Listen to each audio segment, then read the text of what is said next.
नमस्कार साथियों, आप सबका पुनः स्वागत है श्रद्धा एस्ट्रो ज्योतिष में। आज हम लोग कवर करने वाले हैं मिथुन लगन की कुंडली में यदि केतु षष्ठम भाव में बैठे हैं तो क्या फल है। हम ये भी कह सकते हैं मिथुन लगन की कुंडली में वृश्चिक राशि का केतु किस प्रकार का फल देता है। तो आइए शुरुआत करते हैं आज की क्लास का। लग्न से गिनते अगर एंटी क्लॉकवाइज तो ये आता है छठा भाव, षष्ठम भाव।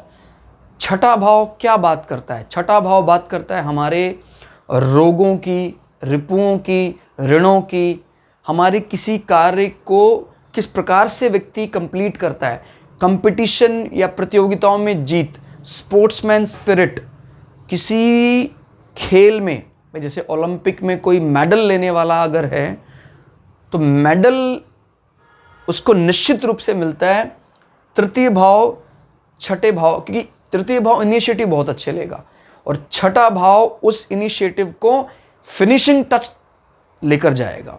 तो दोनों भाव की मजबूती देखी जाती है। फिलहाल यहाँ वृश्चिक राशि का केतु है। वृश्चिक राशि को भी छुपा हुआ माना जाता है, एकदम स्वभाव से विपरीत माना जाता है। मालिक इसका मंगल है, लेकिन इसको ब्राह्मण वर्ण माना जाता है, जल तत्व प्रधान राशि माना जाता है, जबकि मंगल का वर्ण क्षत्रिय है और अग्नि तत्व है। तो ये बड़ा ज़्यादा सस्पेंस वाली राशि मानी जाती है। और क्योंकि छुपकर, कहीं भी याद रखिएगा, वृश्चिक राशि कहीं भी पड़ती है, उन विषयों को गुप्त रखने का काम वृश्चिक राशि करती है। और केतु भी कुछ कुछ देखा जाए तो अंतर्मुखी है, ज़्यादा संसार में नहीं रमना चाहता, तो उसका ये स्वभाव इस राशि का केतु को बहुत एंजॉय करता है। शर्त लेकिन क्या है, केतु अगर अकेले बैठा हो तो ये जो उसका प्रेम है इस राशि के प्रति वो खुलकर सामने आता है।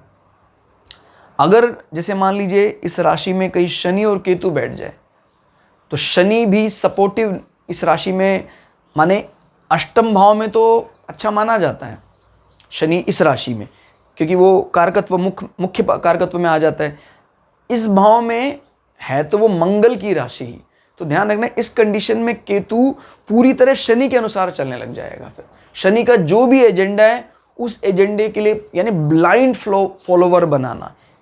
इसी में फिर अगर मंगल भी खराब स्थिति में बैठा हो, जो घर का मालिक है, तो फिर वो शत्रुओं से भय और ये सब चीज़ें पैदा करता है। केतु शनि के साथ अगर किसी ऐसी राशि में बैठ रहा है जो अगेंस्ट है उसके, या मंगल के साथ बैठ रहा है, तो वो सुसाइड बॉम्बर या आतंकवादी बनाना, ये काम केतु के साथ, या इन ग्रहों की दृष्टि भी पड़ रही है। अगर मजबूत स्थिति में मंगल बैठा हुआ है और केतु पर वो दृष्टि डाल रहा है किसी मटेरियल गेन वाली राशि में, तो फिर केतु को वायलेंट कर देता है। ध्यान रखिए, केतु फिर भी लेकिन जो भी कार्य करता है वो किसी दूसरे के कहने पर करता है, दूसरे से इंस्पायर होकर करता है। राहु प्लान बनाने वाला है, केतु उन प्लान को ब्लाइंडली फॉलो करने वाला है। क्लियर? अकेला बैठा केतु यहां बहुत अच्छा फल देगा। आपको अपने शत्रुओं के प्रति, ऋणों के प्रति, रोगों के प्रति ध्यान देने की आवश्यकता नहीं, वो स्वतः ही दूर हो जाते हैं। एक तो कहता है आदमी बहुत ज्यादा कहकर, बोलकर, उसके प्रति लग कर कार्य करता, तब जाकर कहता है यार बॉदर नहीं करता है, फिर भी कैसे वो बच जाता है इन चीजों से। क्लियर हो गया? मंगल अगर कमजोर स्थिति में है तो हालांकि तभी भी इस भाव को लेकर वो चिंता नहीं करता है, लेकिन रिजल्ट वो कभी कभी बिगाड़ता है मंगल, क्योंकि घर का स्वामी है वो मंगल। लेकिन ये भी बहुत बड़ी एडवांटेज है कि एटलीस्ट आप ज़्यादा बॉदर नहीं कर रहे हैं, आपको ज़्यादा इस भाव से संबंधित टेंशन नहीं लेनी पड़ती। भाई अगर ये यहाँ बैठा तो राहु भी उच्च का है आपका, केतु उच्च का है, राहु भी आपका उच्च का है, तो निश्चित रूप से ये अच्छा माना जाता है। और ये बात भी तय, अगर केतु यहाँ बैठा है, राहु उच्च का है, तो जितने भी दूसरी कास्ट के लोग हैं, दूसरी एरिया के, दूसरे प्रांत के, दूसरे देशों के, उन लोगों के साथ बहुत अच्छी मैत्री होती है, उनसे अच्छा फायदा बनाकर लगता है। तो वो शत्रुओं से बिना ज़्यादा बातचीत के उसको मुक्ति मिल जाती है, शत्रु उसको परेशान नहीं कर सकते हैं। बात करते हैं आपके पेट के निचले हिस्से में भी कोई ऐसा विकार जान नहीं पड़ता है, किडनी डायलिसिस की समस्याएं होने वाली नहीं है। कब बन सकती है? अगर शनि यहां बैठता है। क्लियर होगा? तो शनि फिर केतु शनि के एजेंडे पर चलना शुरू कर देगा, फिर आपको किडनी डायलिसिस प्रकार की समस्याएं दे सकता है। लेकिन उसके बावजूद भी शनि यहां पर कहीं ना कहीं विपरीत राजयोग इन्वॉल्व होने के कारण इतना बुरा नहीं माने जाएगा। रोग देकर ही आपके कष्टों का अंत करेगा। जीवन में कहीं ना कहीं कुछ ऐसी समस्याएं, रिपुओं से समस्याएं, और उसी से आपके समस्याओं का अंत कर देगा। लेकिन ध्यान रखना, मैं आपको क्या समझाना चाह रहा हूं, केतु का माइंड सेट अकेला बैठा होता है तब ही वो अपने उस वाले एजेंडे पर काम करता है, मोक्षा वाले बाय डिफॉल्ट नेचर पर काम कर पाता है। लेकिन अगर केतु एक्सेप्ट बृहस्पति किसी और के साथ बैठा हुआ है, फिर अपने एजेंडे को सिलेंडर कर देता है। बृहस्पति के साथ सिलेंडर इसलिए नहीं करता है क्योंकि बृहस्पति का भी मुख्य रूप से कहीं ना कहीं ज्ञान, मोक्षा, इसकी तरफ झुकाव रहता है। तो फिर केतु उस चीज को बहुत ज्यादा एंजॉय करते हैं। क्लियर हो गया? यहां से दृष्टि की बात करते हैं। ये एक जल तत्व राशि है। यहां बैठकर केतु 1 2 3 4 5 पंचम दृष्टि से कार्यक्षेत्र को देख रहे हैं, ऑफिस एनवायरनमेंट को देख रहे हैं। बहुत ज्यादा लिप्त ना होकर भी सोशल स्टेटस बनाए रखना। ऑफिस में एक इमेज ऐसी जाती कि यार ये ज्यादा समय व्यर्थ नहीं करता है बोलचाल में, डेडिकेट होकर सिर्फ काम में मन लगाता है। क्लियर? इस प्रकार की विचारधारा बन जाती है। क्लियर हो गया? बात करते हैं अगर पिता की प्रॉपर्टी भी यहां से देखी जाती है, तो अगर केतु की दृष्टि यहां पड़ रही है तो पिता को कहीं ना कहीं अचानक कुछ ऐसे इंश्योरेंस कुछ उन्होंने करा रखे थे, अचानक फायदा होता है उनको, जिस कारण आपके भी एसेट्स में बढ़ोतरी होगी। क्लियर? क्योंकि बुध जो केतु है वो अचानक अगर कहीं ना कहीं संबंध बना रहा है एसेट भाव से, अचानक प्राप्तियां देता है। क्लियर हो गया? 5 6 7 सातवीं दृष्टि को काउंट नहीं करेंगे।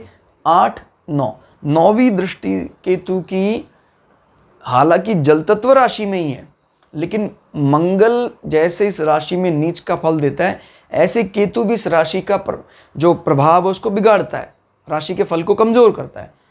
ये देख लीजिए, क्या लग्न से चंद्रमा केंद्र में है? अगर है तो परेशान होने की आवश्यकता नहीं है आपको।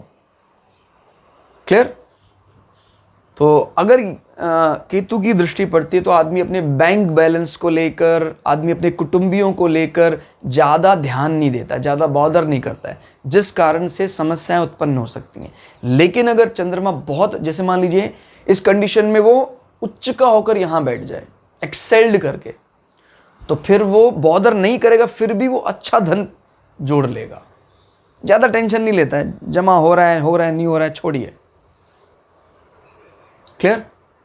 केतु की दृष्टि उसको आध्यात्म को डिलीवर करने की ताकत अच्छी देती है। जो भी आध्यात्मिक विषय है उनको बोलने की ताकत में ये प्रखर होगा। सांसारिक विषय तृतीय भाव से देख, वैसे भी सांसारिक विषयों में केतु की डिलीवरी पावर ज्यादा अच्छी नहीं है। कोई भी बोलचाल का विषय अगर हो तो बोलते हैं जिह्वा में दिति नंदनम। जिह्वा में दिति नंदनम यानी जिह्वा में तो राहु का ही राज होना चाहिए। कमाल की प्लानिंग, ऐसी बातचीत करेगा राहु, आपको सोचने पर विवश कर देता है, झूठ को सत्य मानने लग जाता है, ऐसा गुण राहु के पास है। तो राष्ट्रहित में ये बहुत बड़ा बल माना जाएगा, और यही अगर बिगड़ जाए तो फिर झूठ बोलने वाला इमेज बना देता है। क्लियर?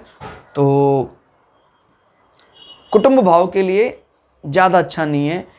आदमी को कुटुंब का कहीं ना कहीं दूरी झेलनी पड़ सकती है, कुटुंब दूर हो सकता है।